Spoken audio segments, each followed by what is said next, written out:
Y'all know the drill.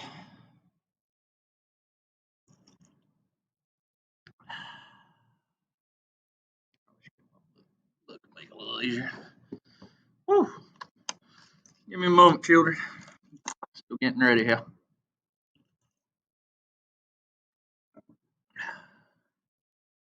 Howdy, y'all. Welcome to History by Phillips. I'm Mr. Phillips. This is going to be a review video of everything we've covered so far. Hopefully, you guys are doing well with those Constitution packets. Let me fix my screen here. Doing well with the Constitution packets. Been a hectic week this week, along with the elections going on, and just a lot of things are happening. The social studies Emmy's loving this stuff. This election's a little bit different than previous ones. Still counting the votes. Hopefully, we'll have a winner determined here by this weekend. Maybe not. Mail-in votes have been an issue. I won't say an issue, but it's never been done on this scale before. So it's going to take a little while to count those votes. And hopefully, we don't have any votes that get disenfranchised. Because that's a sad thing when somebody votes and it doesn't count. But yeah, been a crazy week this week. I have a meeting at central office here in a little bit, so I'm gonna try to get this video up for y'all before we get started. So let's get into it. Let's review what we've covered so far. So far, we've covered Colonial America, the spirit of independence, American Revolution, more perfect union, the U.S. Constitution, and we just finished up the Federalist Era. We'll be going into the Jeffersonian era starting next week with the election of 1800. Remember, the Democratic Republicans would pretty much come to prominence because of the failure of the Federalist Party.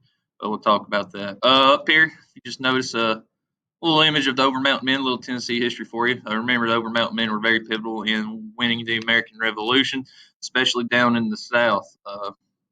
George Washington was once quoted saying, if he had to make his stand, he would like to make a last stand. He'd wish it to be with the Overmountain Men of Tennessee. These men, they're just seasoned fighters.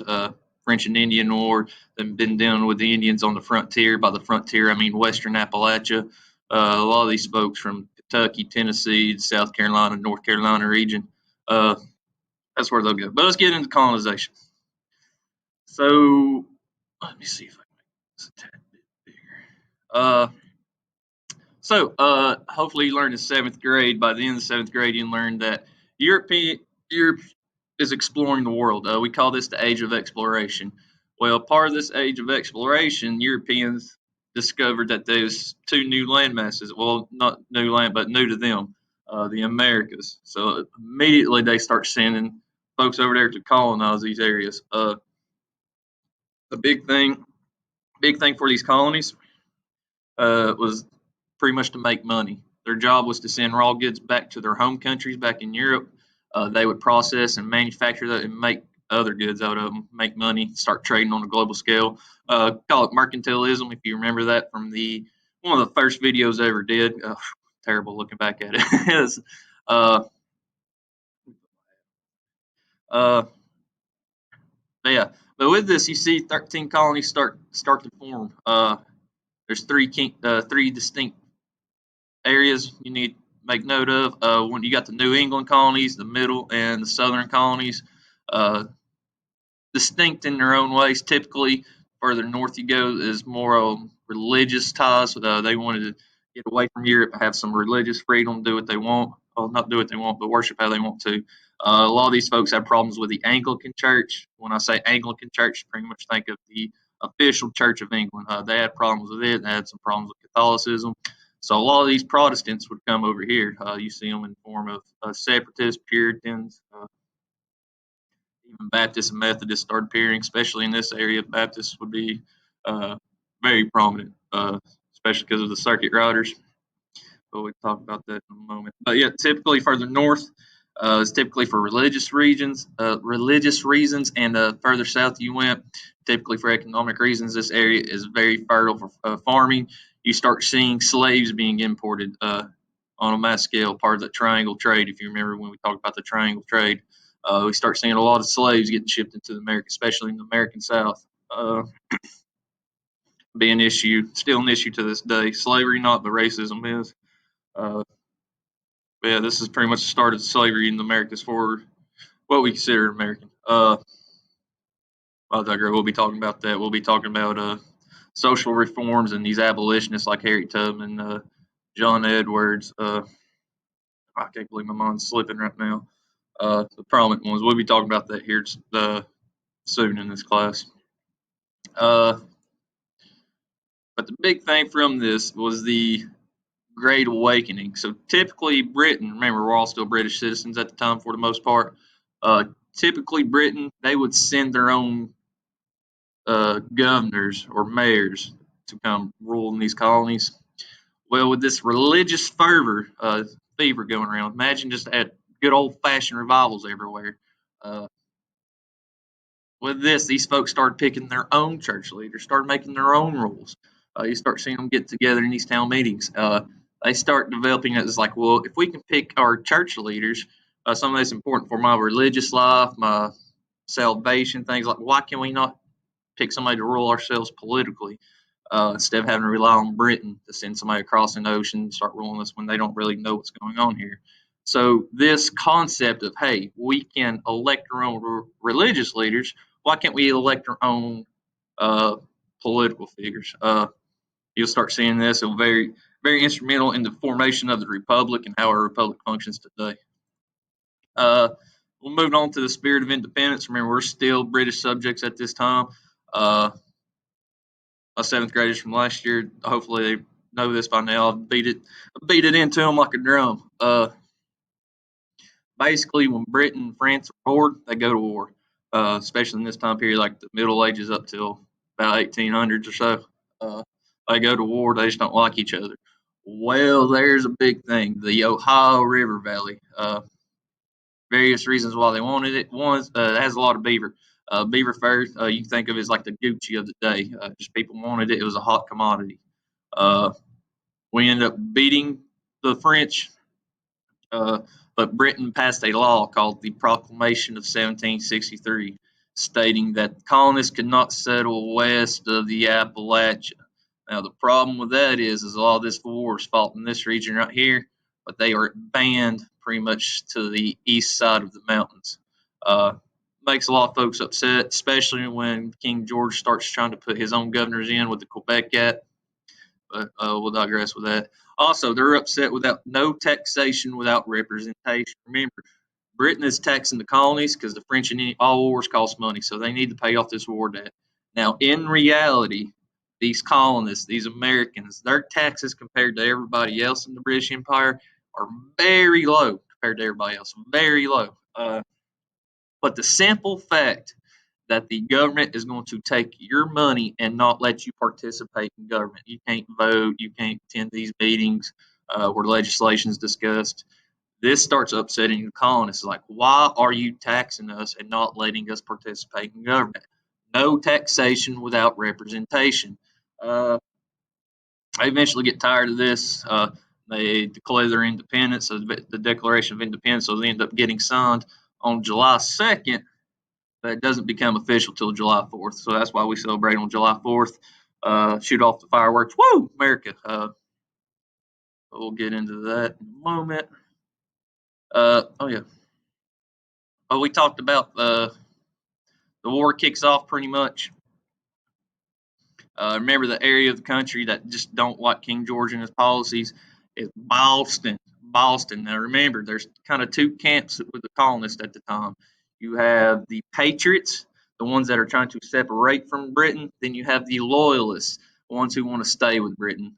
People had various motivations why they choose what side they did. Kind of like today when people choose between Republicans and Democrats, people have various motivations. Does that make their motivations wrong? No. Just different perspectives on it. But remember, Boston, they can't stand King George. King George is he's being cruel about these taxes. Remember, he's violating a lot of these natural rights that we have protected in the Constitution, like freedom of speech, assembly, right to a fair trial, right to jury trial, so on and so forth. Violating his own English law, which English Bill of Rights. Uh, But yeah, Boston's had enough of it. So they pretty much take King George's tea. It's like 340 chest. throws it in the ocean. Now, yeah, throwing it, but instead of tea, picture it just being money. That's essentially what they're doing. They're taking King George's money and throw it in the water.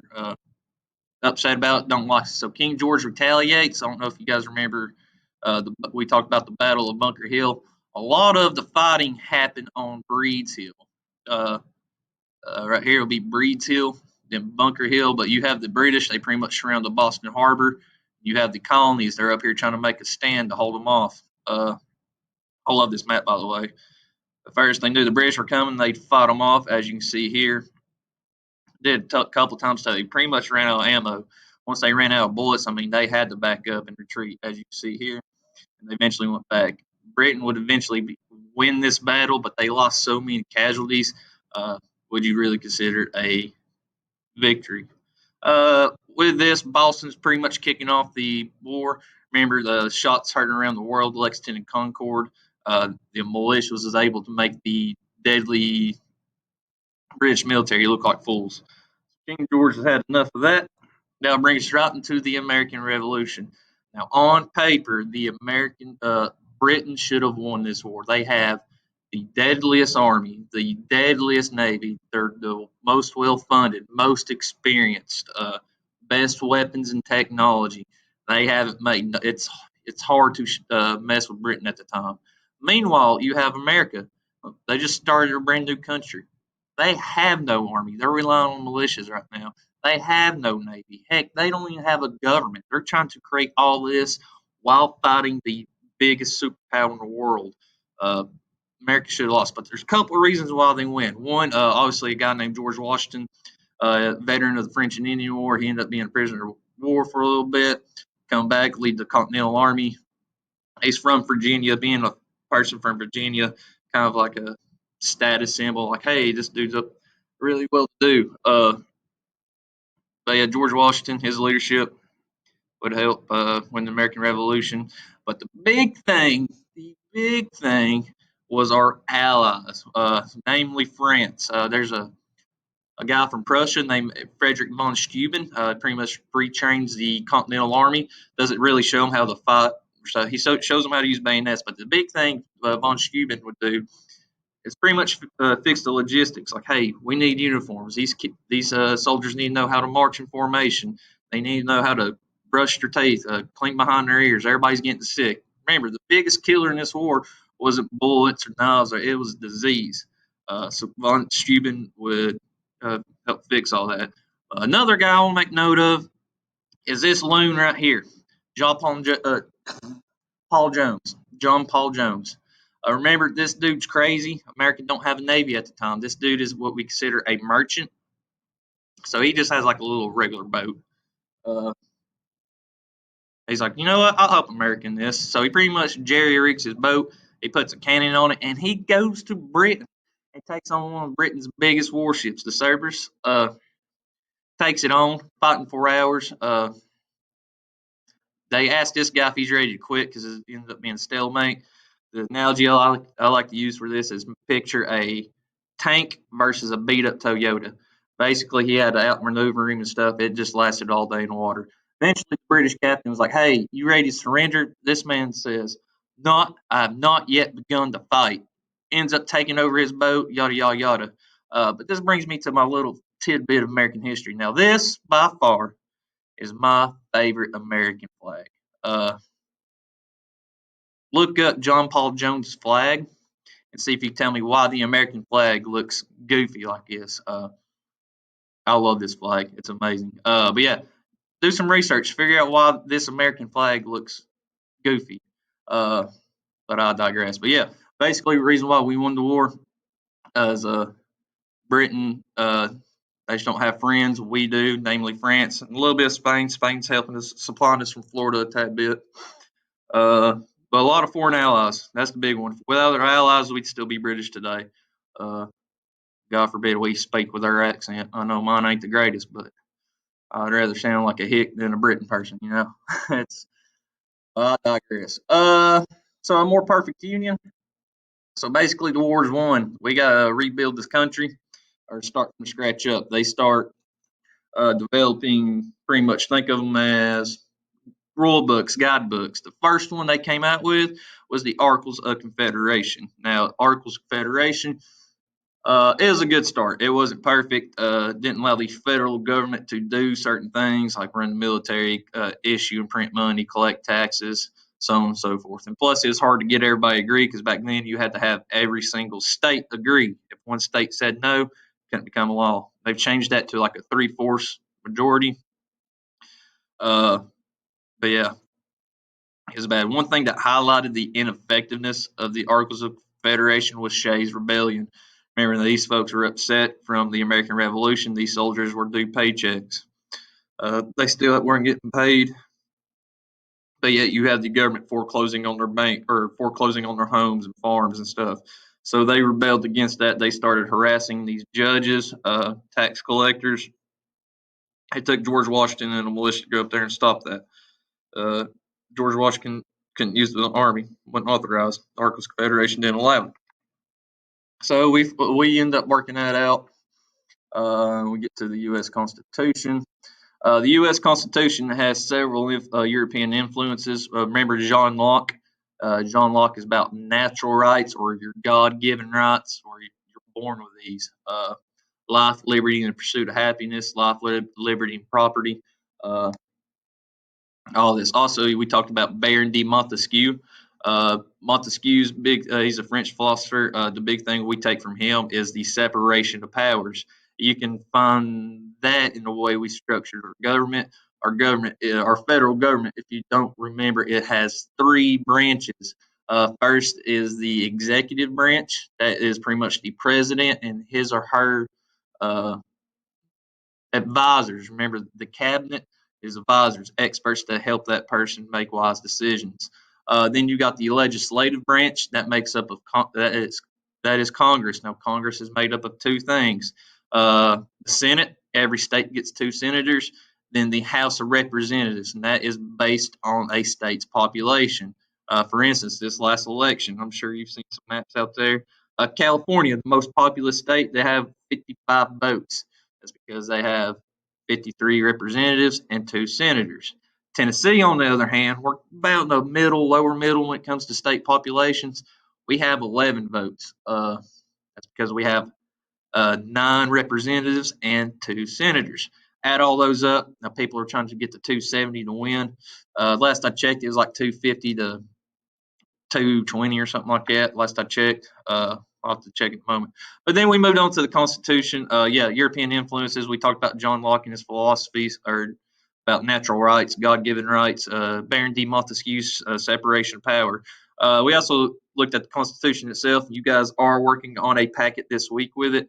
Uh, keep in mind the Constitution has three parts. You have the preamble. It's basically just an introduction paragraph. A lot of these old documents back in the day, they start out with something called a preamble. So the preamble is pretty much your introduction paragraph, and hopefully you know by now as an eighth grader.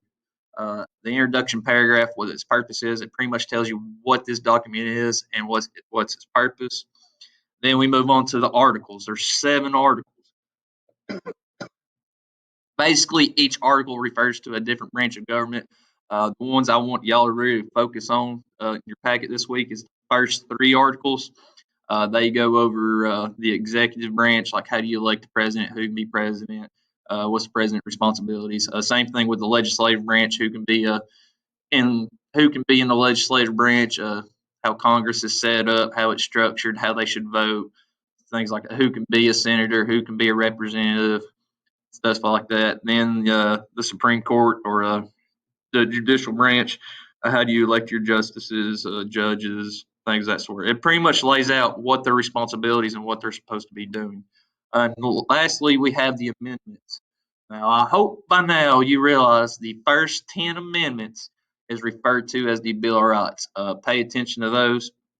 In this survey of U.S. history, when it's all said and done, we'll be up to, I think, Amendment 16, maybe 15.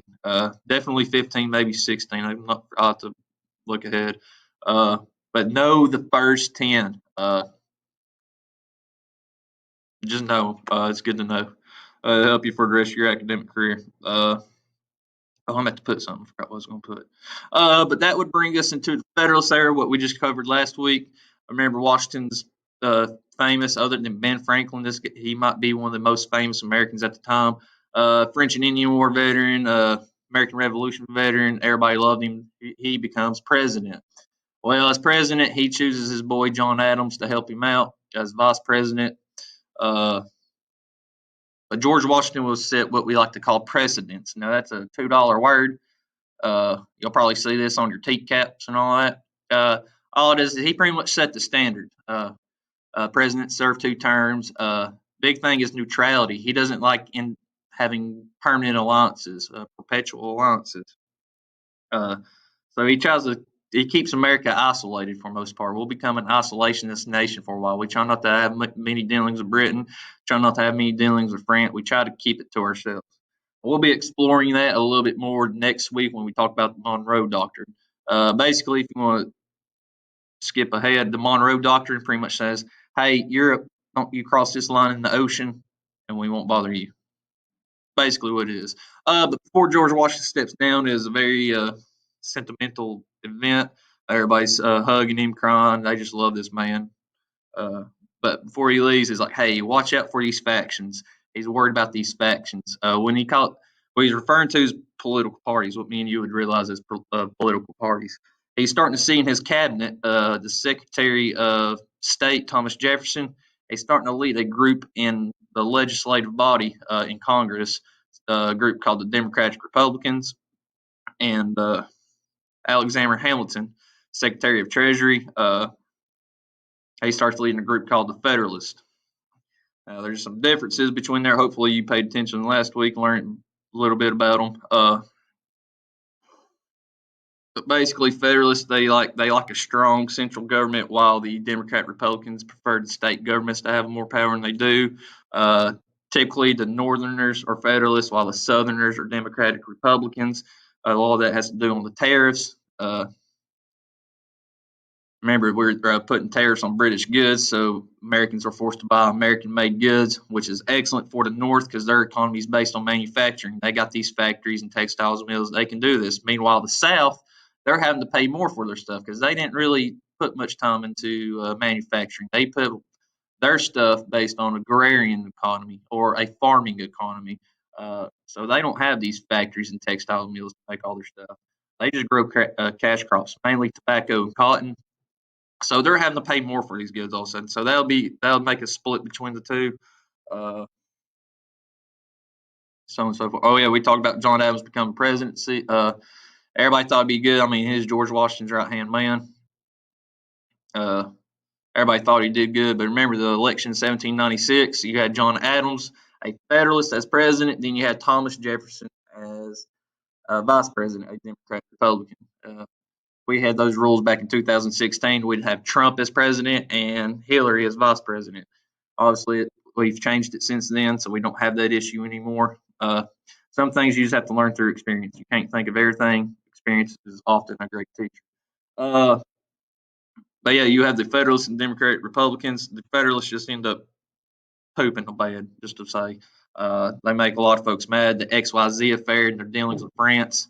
John Adams just kind of did a 180 with France. He wanted to go to war. The Federalists did, but all of a sudden he sought peace, lost control of the Federalist Party. Also, you have Virginia and Kentucky telling the federal government no with the 1798 and 1799 resolutions about the Alien and Sedition Acts. If you don't remember the Alien and Sedition Acts, basically there's a lot of laws that violated the Constitution, uh, like the shutting down of the presses, arresting folks for their opinions, deporting folks, all sorts of things.